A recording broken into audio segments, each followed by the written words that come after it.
series.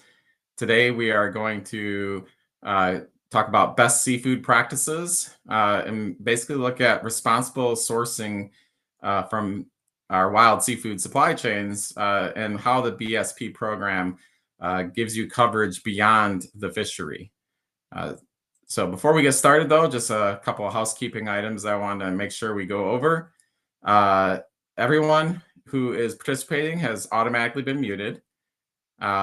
Anyone who registered ahead of time, whether or not you attend in person or want to view this later, you will get a recording of the presentation via email sometime afterwards. It won't be immediately right at the end, but you'll get it probably within the next 24 hours. As you have questions, we will have a Q&A session at the end of this webinar, so please type your questions into the chat box and we will see those come up and we will try to get to and answer as many questions as possible. And then finally, just thank you to everyone out there for joining us and looking forward to having a good discussion here with some experts on wild seafood supply chains. So really quickly, today I'm your host. My name is Steve Hart. I'm Senior Vice President of Market Development for Global Seafood Alliance. In essence, what the market development team is we're a not-for-profit. If we were a for-profit organization, the market development team would be the sales team. So I run that team, and then Tom Sunderland is as part of that team. He's senior director, and his role is to primarily promote the Best Seafood Practices program. Then we have David Dietz. He is part of the program integrity team at GSA, and he's also manager of our standards oversight. As well as having some pretty good background in fisheries projects, especially around kind of the improver space. And then from outside of GSA, we have Jason Berryhill. A lot of you may know him. He's co-founder of Whole Chain, digital traceability platform, and a close working partner with the Global Seafood Alliance. So the agenda we're going to go over, just going to give you a quick presentation, hopefully keep it under 20 minutes, and then the rest of the time will be on Q&A. But we've got to go over an overview of the wild seafood supply chains and why another program out there, why best seafood practices, why do we need this program? And then we'll give a quick introduction to the standards that are part of the BSP program. We'll talk a little bit about our Prism platform and how all of this ties together through that platform. And then, like I said, we'll get to the Q&A after that. So a lot of you out there have probably been working with GSA for quite some time, and you're likely very familiar with the BAP program, and probably pretty familiar with the 4-star offering that we have, and basically what that is the processing plant, farm, hatchery, and feed mill, and all of that entails certifying that entire production chain and the implications that has to then being a 4-star product. What BSP is, it's not quite as maybe as many standards as the BAP program, but it encompasses different areas. First of all, it starts at the processing plant, just like the BAP program, and then we have a fishing vessel standard, the responsible fishing vessel standard, that is also part of the BSP program. And we'll talk more about how the program is structured here as we go through this presentation. But we just wanted to kind of show, this is where we have standards offerings for the marketplace, for the producers to use to provide assurances that they are doing things in a responsible manner. So why best seafood practices? This one's kind of a long story, and we won't spend too much time on that. But in essence, as our team would go out and meet with the market and talk about the BAP program, we would often hear from retailers and food service companies, well, this is great. How come I can't get that same type of full coverage in my wild seafood supply chains? Typically, when you look at wild seafood supply chains, you have a fishery standard, and then then there's if you want coverage on other areas, then you have to use food safety audit at your processing plant. And if you're concerned about labor issues, then you have to use a labor standard, typically only at your processing plant. There hadn't been options out there for vessels.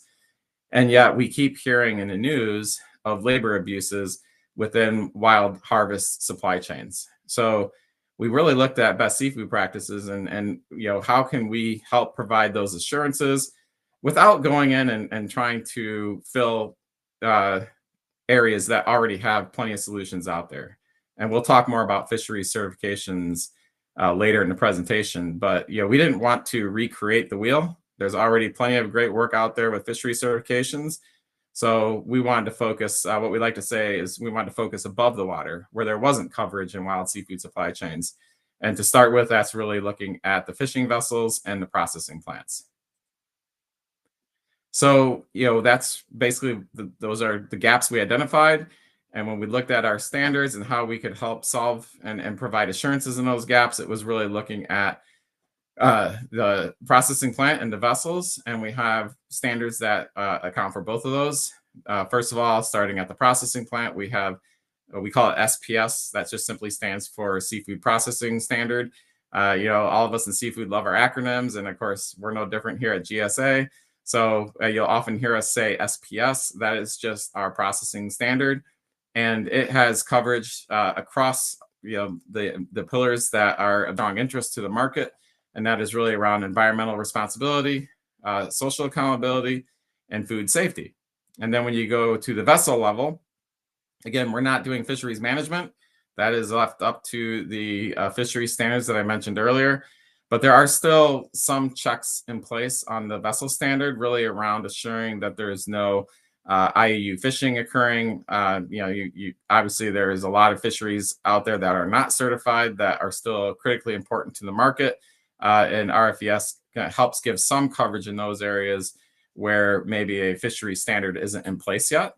Primarily, RFVS is a social accountability audit. That is the main focus of the standard, but it also then has some basic food safety in there, some HACCP requirements. So it does give you partial coverage for some of those other pillars, but primarily with the vessel standard, it is a social accountability standard.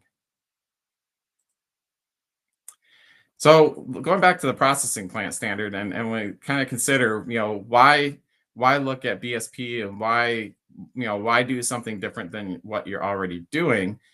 And we want to really kind of look at, well, the seafood processing plant standard that GSA has is the only seafood specific processing plant standard available in the world today. And wanted to really kind of look at, well, what does that mean? And we went through and pulled some data from our actually using our Prism platform, and we're able to look at and see what are the average number of nonconformities that are addressed in an initial processing plant audit. So we went out over our last 3 standards and looked at for a plant that had never been certified to our program before, which nonconformities, and all nonconformity means is there is a clause in the audit that plant was not meeting 100%. And before they could finish their certification process, they had to provide evidence back to the auditor that they had actually fixed that issue, and now we're in compliance with that clause. And when we look at that, you can see right in that first column, over the course of these last 3 standards, on average, we are addressing 9 issues that are specific to seafood that we are helping those plants improve their practices, which as a buyer of seafood, if you're on the buyer side, that is able to show that there is remediation involved in our process to show that you are driving improvement in those supply chains. Now, when we look at what those clauses are across our plant standard, overwhelmingly, food safety issues were number 1 with over 5.5, and then social accountability was number 2 with 2.25 on average. So, again, seafood specific standard auditors that we use all have to have experience in seafood. So it really just, we believe, provides better assurance that, any issues that are specific to seafood are being addressed by our processing plant standard. There's a couple of things I've talked about some of this, but what sets it apart? I already talked about the fact that we are the only seafood specific standard. It has, as well as it's comprehensive. It covers those pillars that we talked about. And it provides efficiency too because it covers all seafood. And it's, you don't have to have a separate standard for wild and a separate standard for farmed. And we're a group, at GSA, we always like to put our standards out there to the test, and our plant standard is benchmarked to the Global Food Safety Initiative, GFSI, and we will continue to benchmark the GFSI to show that it is robust. And as a result, when you go around and look at retailers and food service companies around the world, we have over 250 seafood operators that are using our standards. We also offer a enhanced social audit, and this is for those who are really concerned about potential labor issues in their supply chain and want to do more.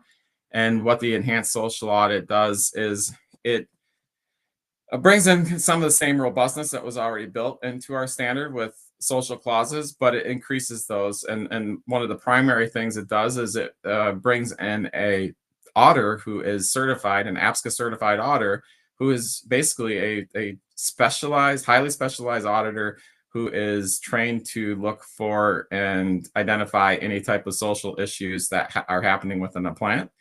And the way the enhanced social audit works is we send 2 auditors to the plant. The primary auditor does all the food safety clauses, does the environmental clauses, and then the APSCA auditor goes in there and specifically looks at and does the social audit. And basically, that person just has that experience and is able to, as I said, be able to look and identify maybe issues, and through interview processes with employees, able to identify things that a auditor who hasn't gone through that social training might not be able to identify. So again, that is 2 auditors. The social audit typically is about a day and a half, and the plant audit itself typically tends to be 2.5 to 3 days.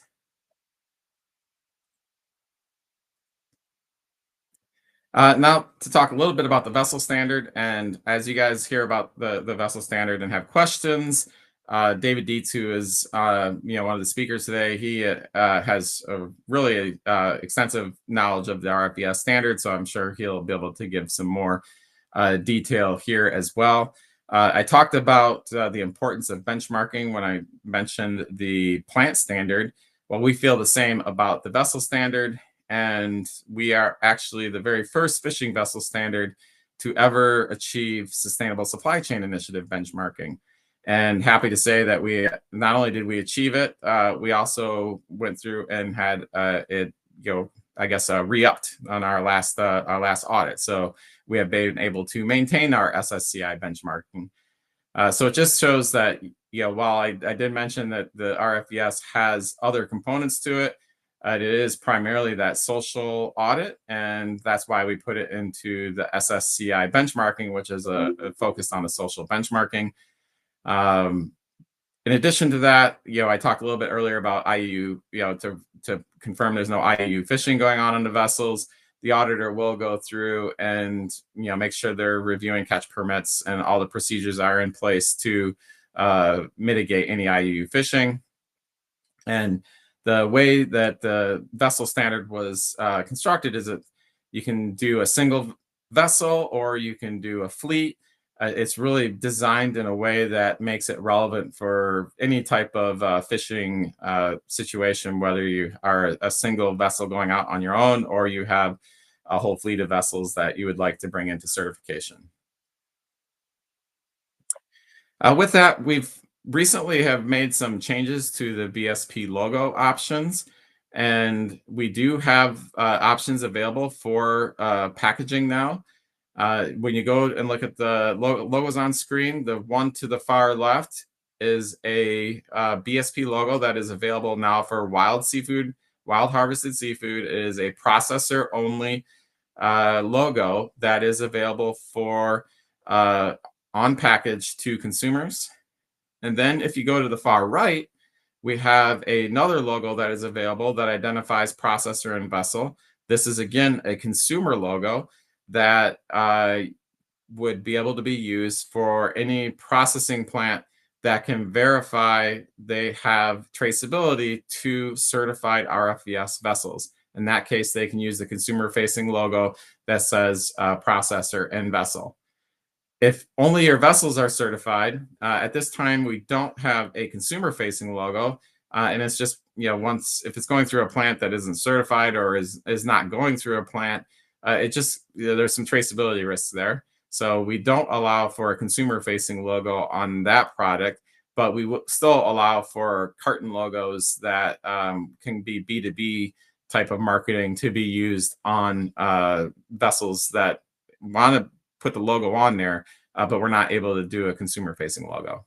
If you have any questions about logo use, obviously put them in the chat box, or we can you can reach out to GSA as well. We can give you the logo use guideline, which is now available on our website.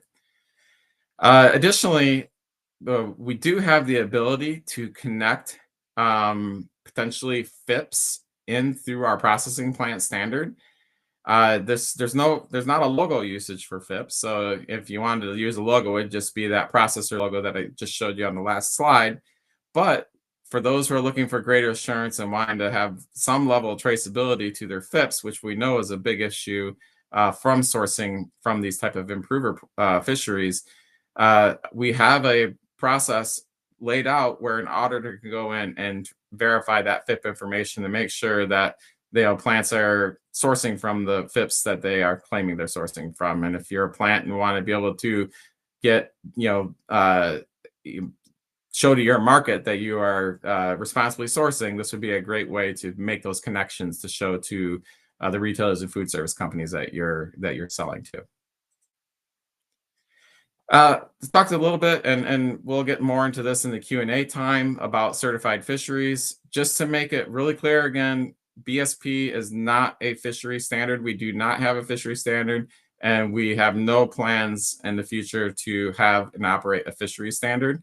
There are plenty of fishery standards out there, and we highly recommend that anyone who is using a fishery standard look for a standard that's benchmarked to the Global Sustainable Seafood Initiative, whether that be RFM, the Responsible Fisheries Management, which I think just announced yesterday that they are, they've changed their name to Certified Seafood International, whether it's that or MSC or any other GSSI benchmark fisheries. We highly recommend that if you're going to use the BSP program and that product is coming from a certified fishery, that you make sure that you are also maintain those commitments to that fishery, that GSSI benchmark fishery. Finally, I just want to talk briefly about Prism. A lot of you probably have heard us talking about Prism over the last several months, and this is really, we formed this in partnership with WholeChain, but it is not an exclusive platform to WholeChain, and we'll get into more of that during the Q&A as well. And basically what Prism is it's a GSA product that brings in traceability data and audit data into a single source. So if you're a retailer or food service company, you can pull up and view your audit data and overlay that with the traceability data. If you've employed digital traceability in your supply chains, you can overlay those with each other. And the nice thing about Prism is it is an interoperable platform. As long as your traceability providers are GDST GS1 compliant, it can feed into Prism, and you can collect traceability data from multiple platforms and bring it into one visual map that will lay out your supply chain for you. And I'll show you a little bit of that on the next slide here. So if you can imagine, you see those boxes on the bottom and how they're all linked together and flow through. This is basically just transactions that happen throughout the life of a seafood supply chain. And you can see where lots come together and get aggregated. And what I really want you to be able to picture here is, as you look at each of those individual boxes and the lines that connect them, you could have multiple traceability platforms that are all feeding into this, and it all gets displayed in Prism as one supply chain. So if you're using a WholeChain and a trace register or any other digital traceability platform that falls into that compliance I talked about earlier, GDST, then they will all live here together in one visual map. So you don't have to log into each of these separate traceability platforms to confirm your information. It's all collected in Prism and reported in one place. So again, it's that interoperable component that we feel brings some real value to the marketplace. So we get asked a lot, do I have to have whole chain to do this? And the answer is no, you don't have to have whole chain to do this. You just have to have a GDST compliant traceability platform. Now, we are partnered with whole chain, and as part of that work, we have offered to anyone who signs up for whole chain and uses a GSA discount, they'll get a 25% discount on their whole chain, on their first year subscription with whole chain. But again, that is not a requirement, and we want the market to use what they feel is their best solution. And realistically, there are, even as traceability becomes more adopted, there's going to be more companies out there offering traceability solutions. We feel like this is the best way to go forward, to have that interoperable platform, because whole chain may not be the most appropriate digital traceability platform for maybe vessels getting to shore. So we want to keep that flexibility in this so that producers can use what works best for them. So with that, that is the end of the presentation. I said I wanted to do 20 minutes, and I think I kept it just to 20 minutes. So now we're going to switch over. I'm going to moderate some panel discussion, and then I would ask anyone who's attending to start putting in your questions, and we'll get to those as we're going through and doing first some panel discussion. All right, so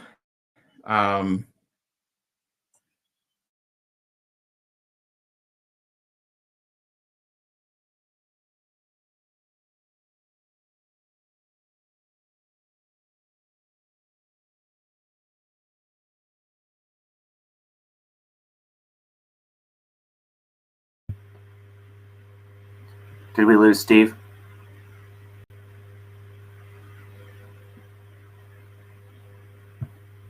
I think so. I'll just keep trekking then. All right.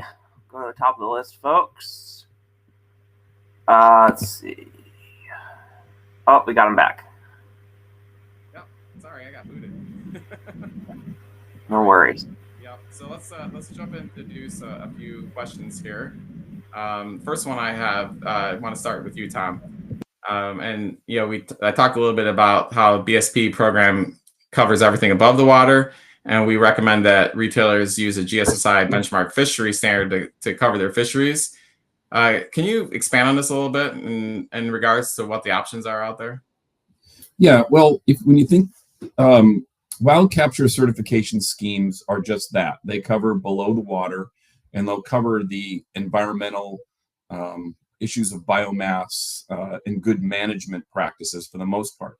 And so really what those programs are focused on is the fishery well managed? Does it have a good management structure, and does it follow its own management? And then the GSSI benchmarking comes in to say that that's actually fits an international baseline. The most well-known one, obviously, is Marine Stewardship Council. There's also the Responsible Fisheries Management Program, which just changed to a global standard and renamed itself Certified Seafood International. There's also Marine Ecolabel Japan and a few others around there. But they all do the same thing. They work under the water. They don't do the comprehensive through to the plant that BSP does. And so the idea is to hook them together. Now, the other recognition is that not all fisheries are certified or ever going. A lot of them are never going to be certified, even though they're well managed. And so that's where the logo application that Steve mentioned from the BSP plant can actually provide some further assurances that where you won't have a certification logo to do that. Does that Tom, answer your question? really quick. Yeah, someone said, what's an ESG in the chat box? So we're using those acronyms again. So can you answer that real quick before we go to the next question? I don't know what ESG is. I don't think I used that one. So someone must have used ESG. I'm not sure what that question is referenced, but I'm not sure if you're asking what the acronym means or if you were asking for something more specific, but environmental sustainability goals. So, but I'm not sure if that's the right context for that question. All right, thanks, Tom. Let's jump over to Jason real quick. A few weeks ago, there was a quote captured in some of the seafood news that retailers don't know where their seafood is coming from. That quote was really referencing fishing vessels and kind of the opaqueness of those supply chains. But we know that seafood supply chains are really complicated, especially on the wild harvest side. Can you kind of summarize some of the latest efforts to bring more clarity to those supply chains? Yeah, and I mean, I would say it's beyond just efforts, it's more of evolution that's happening in the ecosystem. So I would say just throughout agriculture and specifically in wild capture fisheries, you're seeing more and more digitization for sure. So companies and individuals are using digital tools in various ways. They're just finding that to be more efficient. But with that, you have increased asks from the marketplace for digital traceability, and those two work very well together hand in hand, as you were mentioning earlier with Prism. With that, though, what tends to happen, and it happens really with all technologies, is that you start to see standardization evolve. Because what's not really great is if you're using one system and your buyer is asking for something else, et cetera. And so again, as you alluded to, Steve, with Prism, the focus is on standardization so that suppliers don't have to use one particular system whole chain. They can use multiple systems throughout that supply chain, and the data can be consumed. That has a number of different benefits. I mean, one of those benefits is that kind of reduction of sort of platform fatigue on the part of later buyers to be able to consume that data. But in addition to that, it sort of commoditizes the systems themselves, right? It makes systems like whole chain have to compete on better, faster, cheaper, and not just, hey, this is the sort of the system of choice for that supply chain. So there's a number of benefits with that, and with that standardization, you see more and more clarity start to come within these supply chains and that connection. I mean, even just that very simple diagram that you showed from Prism earlier, that was like coming from 4 different vessels. I mean, that's small, and you really can't get the level of granularity that's being asked for in the marketplace and that really you need to connect to vessels without digitization. It gets to a point where paper and pencils simply won't do the job. And I think that's another thing that GSA is doing very well, is moving that needle toward digitization more and more to allow for that to happen in the marketplace. So, oh, you're on mute, Steve. I think so. Mm, Oh, there we go. no. Yep. Yeah, thanks. Just want to highlight that, that's one of the reasons that we value our partnership so much with Whole Chain is they're not out there saying our system is the only system, it's the best system. As Jason said, they have to compete with everyone else. And, it's refreshing to work with someone who is out there, with that similar type of attitude that we have at GSA. David, I wanted to jump over to you really quick. We were talking about fishing vessels quite a bit so far. And can you talk us through a little more on the responsible fishing vessel standard and how it can be a good tool for retailers and food service companies to help them mitigate those risks that we kind of highlighted earlier? Yeah, sure. I guess to start, RFVS was kind of, obviously all of GSA standards are built through a multi-stakeholder process, but there were really kind of 2 major North Stars in the original development of RFVS, the first being that SSCI benchmark that we are currently recognized by, but also the International Labor Organization Convention on Fishing, ILO C-188, which is obviously a multilateral agreement on what best practice for fishing conditions look like. So obviously a lot of kind of external frameworks that guide this standard to, for agreed upon practice. In terms of how the standard is executed, I saw a few of these questions in the chat. An auditor is sent to the vessel at port, and these audits are not occurring during fishing operation, but it's really a 3-part process of vessel kind of tour and risk assessment by the auditor, reviewing policy and procedure that governs the vessel's operations, and lastly, interviews with both crew and management. So we kind of refer to that as a triangulation process of kind of looking for issue areas across that, since social auditing is a little bit more of an art form at times than maybe an environmental compliance audit. So it covers all of the, the significant issues that are, discussed within it. So not just, worker health and safety on the vessel, but fair recruitment practices and pay, training, proper accommodations and food, and really everything from A to Z under that. So it, provides a pretty holistic coverage that has a lot of kind of external recognition as best practice. And we do train our auditors across all of these things as well. So, it provides a really comprehensive looking at kind of the fishing vessel as a unit of assessment, as a workplace, really, and trying to evaluate that workplace and provide assurances, both to the marketplace, but also, workers on board those vessels who know that management is aligned to, the goals and the ethos of the RFVS. Thanks, David. Really quickly, while we one of the questions here, I wanted to blend two of the questions together, and I think they're relevant to what you just said. So I want to jump in and bring those in right now. We have one question: how does an auditor visit the vessels, or is it remote? And then how does an audit happen on vessel? Could you cover those two, David, really quick? Yep. I wasn't sure if I should fully cover those or not yet, so I kind of half touched. But yeah, so the RFVS certification is a 3-year certificate if recognized. So year one always involves an on-site vessel audit. So the auditor will go to port, board the vessel, and spend roughly 1 full day doing the vessel tour, the policy and procedure review, as well as the crew and management interviews. There is a group program for the vessel, for the RFVS as well, where a management unit can apply for a group of vessels. We will do a sub-selection of vessels across that. So not necessarily all would have an auditor on board if it were a group, very similar to the BAP group program. Additionally, based on the risk profile of the vessel, which is a variety of factors that get assessed after the first audit, there is potential for the years 2 and 3 kind of checkup audits to make sure that your certification is still maintained.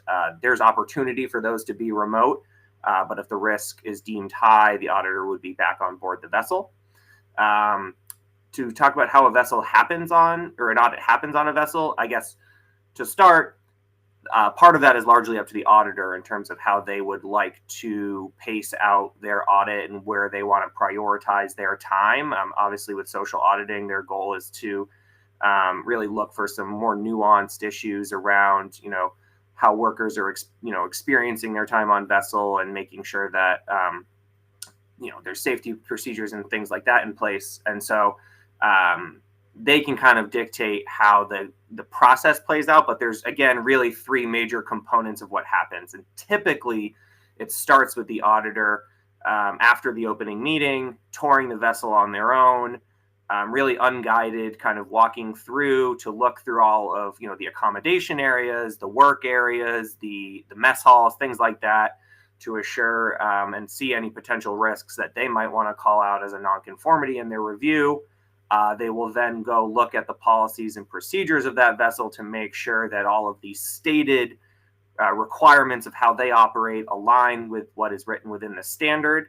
And lastly is that interview phase. So talking to management, making sure they demonstrate a clear commitment and understanding of the standard, and talking to workers to make sure their experience completely matches what is stated in those policies and procedures. So if their payment or their recruitment process or their time at sea says whatever, they need to go, talk with those auditors in a confidential, anonymous setting and ensure that is in fact true. So that's generally how the audit goes. Obviously, there's a little flexibility based on the size and scope of the vessel, but those 3 components of the tour, the review of the documents, and the interviews are always going to happen. Yeah. Thanks, David. Tom, let's jump over to you real quick, because we spent a lot of time talking about fishery certification, but we know that that's just a smaller percentage of the total wild fisheries that are out there. Yeah, we've got pretty good coverage on some, with some of the major fisheries out there, but there's a whole lot of fisheries out there that still are not certified, and they're still really important to the marketplace. Can you talk a little bit about how those fit in, and what type of work is being done there to address some of the issues with those fisheries? Yeah, well, obviously, a lot of fisheries have reside in FIPS, and like I said, not even all well. There are some well-managed fisheries really that don't have any real recognition, that are still being done, still being done well, that are still being managed appropriately for the health of the biomass, the health of the fishery, the long-term impacts on the environment. One thing I want to talk about, the seafood processing standard, the new version of it, has a modular approach that is sensitive to the needs of wild capture fisheries. One of the big things about the difference between wild capture and aquaculture that's not captured really in other standards is that wild capture needs are so significantly different from aquaculture. You'll often, or maybe in most cases, you'll certainly have a seasonality to it. You will have inconsistent production, unpredictable production, multiple species, multiple product forms. You might be in remote areas. You might have all kinds of issues that, for example, aren't necessarily dealt with by a one-size-fits-all. Because one thing we know between aquaculture and wild capture, there is no one-size-fits-all. And so building a program that's able to address that has the flexibility to not only capture all of the needs of the different fisheries, but also to be sensitive to the needs of reducing the audit scope and the audit timing and the audit burden on a lot of the facilities. So that's the notion that we built this program so that you really only have to comply to the parts that are relevant to your business. There's a core program that's relevant to all processing. And then there's these modular parts that if you do this, you audit to that. And if you don't, you don't have to. My career on working on wild capture fisheries, it's often a tremendous burden to do audits that aren't necessarily attuned to your business, particularly in seasonal and remote fisheries, which is an awful lot of wild capture. Thanks, Tom. And sorry, guys, I'm having some connection issues today. I'm not sure what's going on, but I saw I got booted out there again briefly. Apologies. It's kind of challenging when you're the moderator and your internet isn't cooperating with you. Jason, let's jump over to you next. So you work for a traceability company, not a standards organization. But from your perspective, how can BSP be more of a holistic solution for those who are looking for assurances in their wild supply chains? Yeah, so for a number of reasons right now, there are market asks around digital information and traceability information. Some of that is, various large buyers in the market, whether they be retail or food service, having their own compliance standards for traceability. Some of that is around regulation, like the FSMA 204 regulation, and some of the requirements that their systems would have in order to meet those. And then, of course, traceability is obviously connected as well to certification. I think what GSA is doing with Prism is unique insofar as Prism is not a traceability system. It can consume data from traceability systems. It can visualize that data, as you showed earlier. But what it's doing is it's connecting some of that stakeholders in the supply chain are already using and already needing to use for various of their customers, but it's connecting that to certification. It's also digitizing that process, so digitizing the audit information so that retailers and large buyers can actually see those audits. They can get permission to view that and see the audit information, and be able to compare different suppliers, be able to assess their own risks.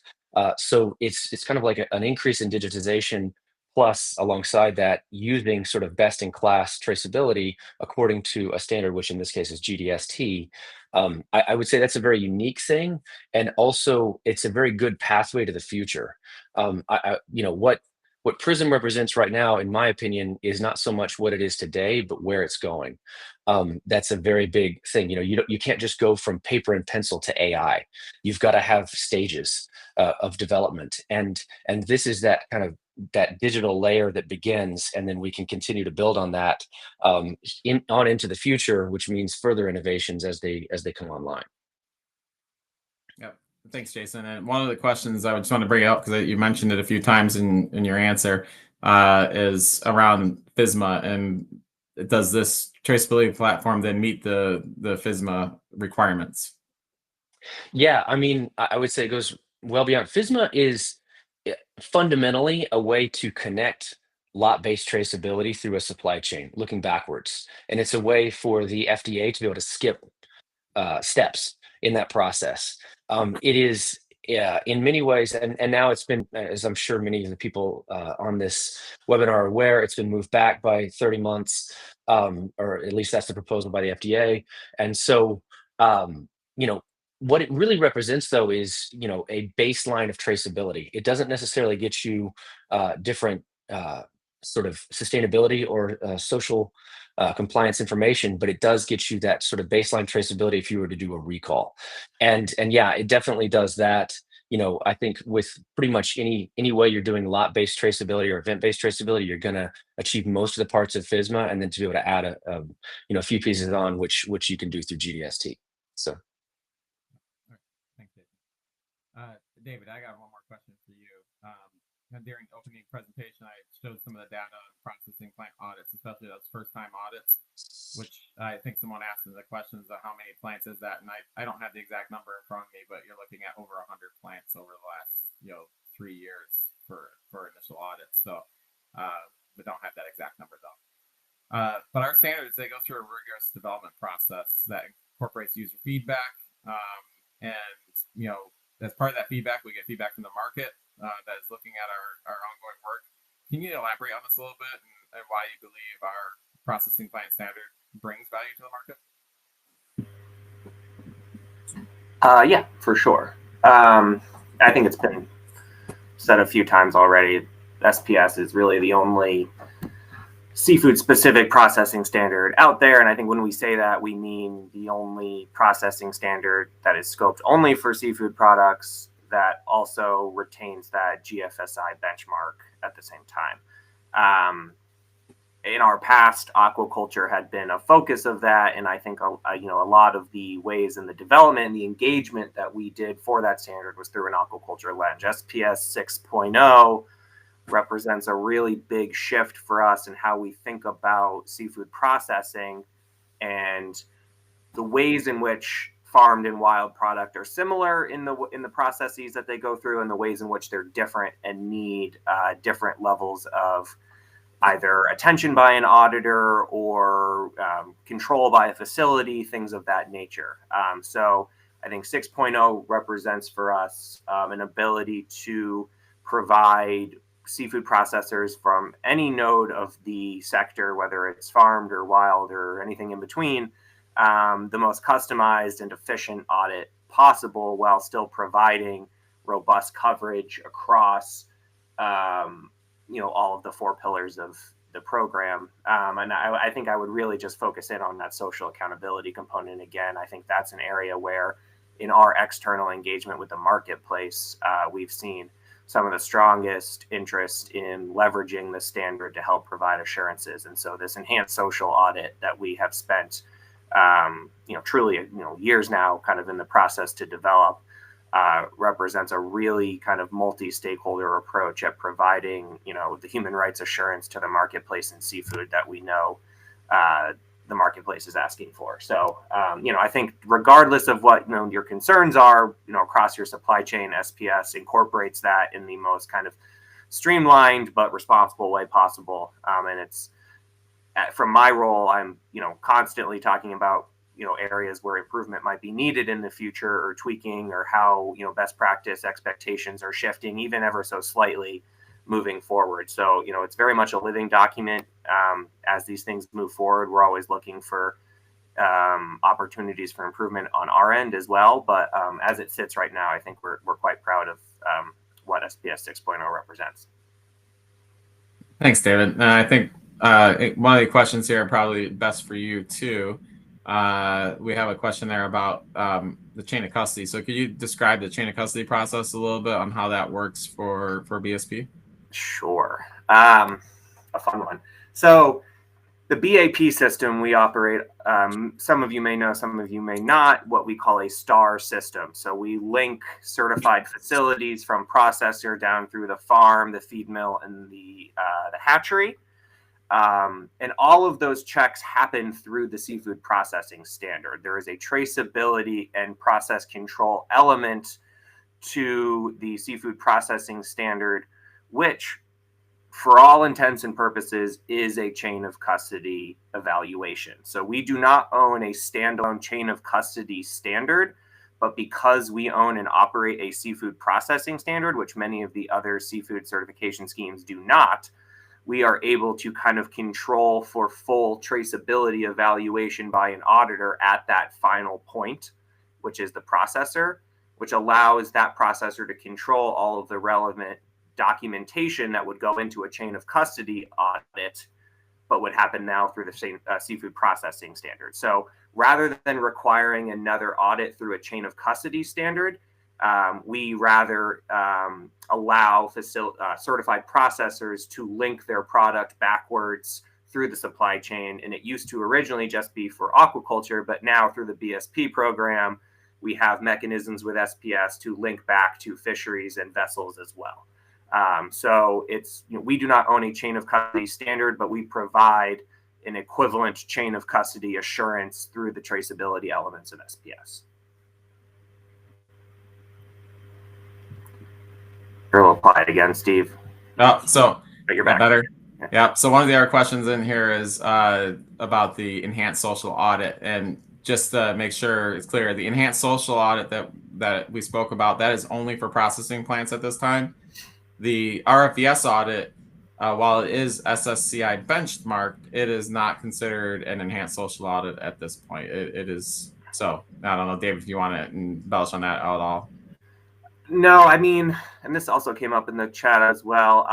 Both the enhanced social audit for plants and the RFVS audit were written against the SSCI framework. So I think the clauses and the types of assurances and compliance points are extremely similar.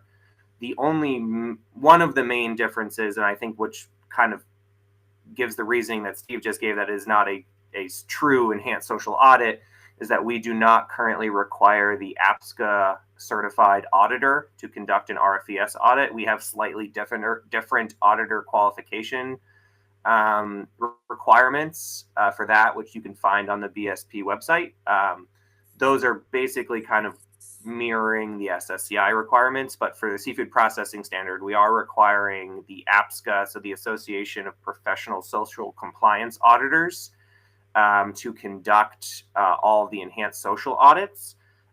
Really, the only reason that we have not created that requirement for RFVS is that APSCA as well is a relatively new program, and the roster or number of qualified auditors is still relatively low for them. So as they are building up a better foundation of auditors, we're kind of following that process, but we just want to make sure that the standards are accessible and that auditor capacity is not the barrier to entry. Yeah, thanks, David. Jason, I'm kind of interested in your thoughts here when we start talking about chain of custody audits, and where do you see, as there's more adoption of digital traceability, how do you see that transition and happening as maybe we move away from chain of custody to more robust system like a digital traceability? Yeah, I mean, when you're what we look at is not chain of custody, it's chain of events, which you can get much more granular information on. And so you can get things, I mean, it's what builds the pathway to things like sensor readings and additional kind of value adding data that can be used beyond just for traceability and compliance reasons, but more like performance reasons. And we're seeing that across different industries in agriculture. I think that's going to be the natural progression because people don't just want to use traceability for one thing. They want to use it for many things. So they don't just want to use it for their certification. They want to use it for other purposes, but doing the same one activity. And so with GDST, that is, event-based traceability effectively. And that's what Whole Chain uses, as well as Prism. And so, then you can kind of get both, because you're going to naturally get a chain of custody with that, but you're also going to open yourself up to a lot more granular information that you can use for various other purposes.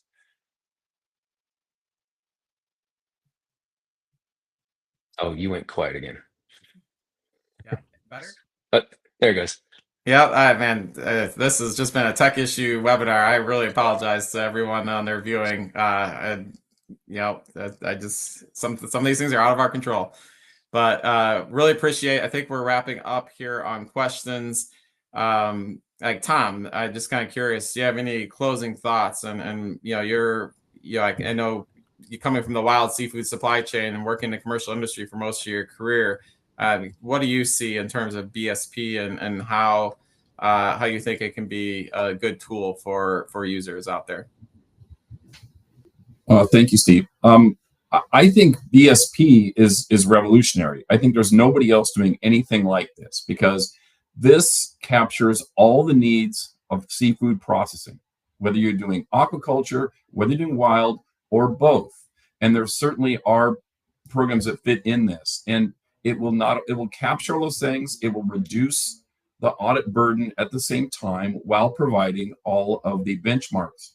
And so this to me is very sensitive. And one of the things about wild capture fisheries is understanding just the incredibly difficult nature of producing. For example, when you have uncertain harvest and you don't know when stuff's going to come in, and you're working a plant that might only be open a few weeks out of the year. So, and also, there are a number of plants that are producing both aquaculture and wild.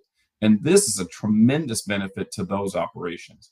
I mean, this captures everything all in once how can I say, this provides efficiency and streamlining that I think a lot of this, the certification standard world has really needed. And I think much as what Jason can do, what Prism can do, can provide a streamlined entire chain through the industry of the product from the time it's in the water to wherever it goes, from all of its various forms, how it comes together. It can streamline all that.